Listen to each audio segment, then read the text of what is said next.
जब मैं दुर्ग में 2022 में गया तो उस टाइम वो पीक पर महादेव ऐप था। आप समझ सकते हैं 2 साल में 5,000 करोड़ से ज़्यादा ट्रांजैक्शन हुआ इस महादेव ऐप में। जब हमने 2022 में इन पर दबिश देनी शुरू की तो यहाँ से देश छोड़ के ये दुबई शिफ्ट।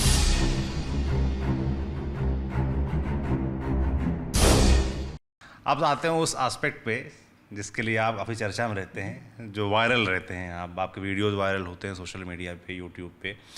तो उसकी कहानी कहाँ शुरू होती है? ये आपका आइडिया था कि इस तरह कुछ करना चाहिए, वीडियोस बनाने चाहिए, या पुलिस का ये चेहरा भी सबके सामने आना चाहिए, वैसा कुछ था, या किसी ने आपको कहा कि आपको ऐसा करना चाहिए?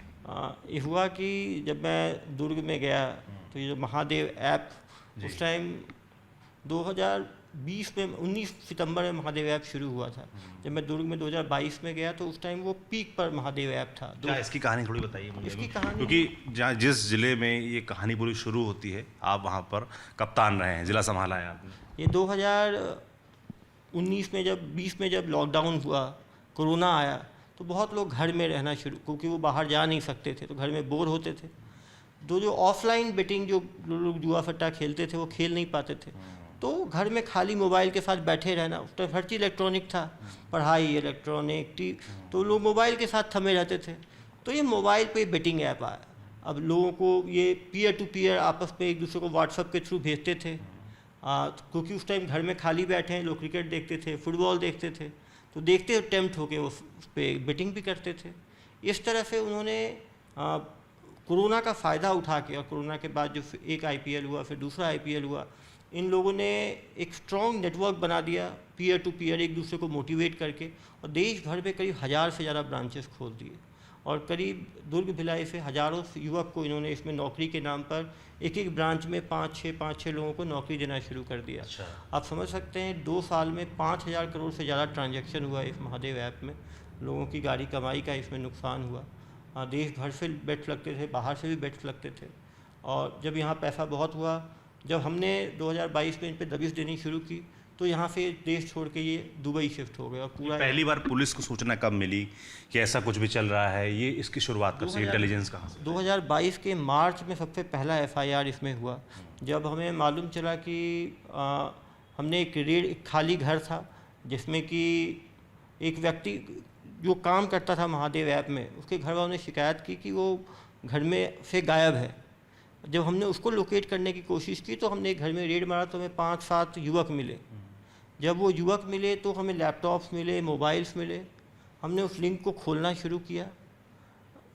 आइसोलेटेड हमने 2-3 ऐप्स पे रेड किया, लेकिन कैसे महादेव ऐप चलता है इसकी जानकारी हमें नहीं थी। जब हमने जगदलपुर में एक ब्रांच को बस्ट किया और पहली बार मीडिया के सामने हमने उसी बंदों से पूछा कि कैसे आप ऐप चलाते हो, ऐप में कितने लैपटॉप की आवश्यकता पड़ती है, मोबाइल्स की आवश्यकता पड़ती है, कैसे आप रजिस्टर करते हो, कैसे आप ID देते हो, कैसे एनरोल करते हो, कैसे बेट्स लगाते हो, कैसे आपको पैसे वापस मिलते हैं, उन्हीं की मुँहजबानी हमें चीज़ों को स्पष्ट हुआ। और उसके बाद लोकल आसूचना के आधार पे अगले 1 वर्षों में हमने 40 से ज़्यादा ब्रांचेस को देश भर में ध्वस्त किया, करीब 250 लोगों को गिरफ्तार किया। तो निश्चित रूप से महादेव ऐप को जब पकड़ा तो हमें लगा कि हज़ारों लोग इसमें 20,000-25,000 नौकरी के रूप में काम करते हैं, और फिर उनको जो है वो क्राइम की दुनिया में उनका कदम पड़ जाता है। अभी छोटे क्राइम करते हैं, फिर बड़े क्राइम में लग जाते हैं। काफ़ी लोग पैसा लगाते हैं जिनको, और वो एडिक्शन की तरह वो गैम्बलिंग हो जाता है। तो हमने कहा जनता तक यदि महादेव ऐप के हार्मफुल इफेक्ट को पहुँचाना है तो उसके लिए लाइव PC करनी बहुत ज़रूरी है। तो मेरे वहाँ एक एडिशनल SP थे अनंत साहू, उन्होंने बोला सर हमारा फेसबुक पेज है, उसमें करीब 1 लाख फॉलोअर्स, उसमें हम लाइव दिखाते हैं। तो वहाँ से लाइव शुरू हुआ। अच्छा, वहाँ से शुरू हुआ। ये महादेव ऐप वाले को जो लड़कों को पकड़ा था, वहाँ से उनकी PC के तौर पे शुरू हुआ। शुरू हुआ। जब हमने पहले महादेव ऐप पे किया तो फिर हमने लगा कि इसको हम दूसरे अपराध में क्यों ना करें। तो मुझे कुछ पुलिसकर्मियों ने बोला कि सर हम दूसरे अपराध में यदि करेंगे और वो नहीं मानेगा तो क्या होगा। मैंने कहा यार वो तो उसकी आज़ादी है, वो तो कोर्ट में भी जाके मना कर सकता है, हम कम से कम उसकी कहानी हम जानेंगे। फिर हम तीसरे लेवल पे गए, हमने लाइव डेमोन्स्ट्रेशन करना शुरू किया। कोई साइबर अपराध होता है तो कैसे साइबर अपराध करते हैं, 2 लोगों को खड़ा करके डेमो किया। उससे हमारे इस लाइव PC से साइबर अपराध और महादेव ऐप एक नेशनल स्टेज पे आया। लोग इस पर एक वीडियोस को 25 करोड़ 30 करोड़ लोगों ने व्यू किया, जो पूरे यूरोप की आबादी होती है। और मुझे खुशी है 30 करोड़ लोग देखे तो काफ़ी लोग साइबर फ्रॉड से बचे।